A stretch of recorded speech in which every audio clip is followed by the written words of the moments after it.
Add some water. This is cold water,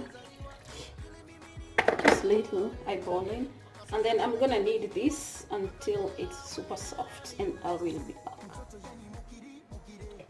So my dough is ready.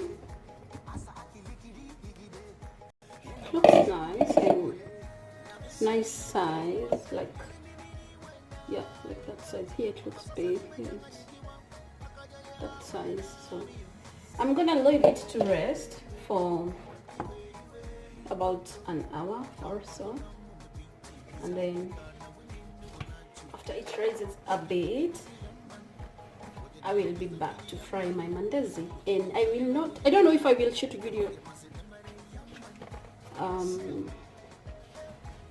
frying them, but let's see what happens. So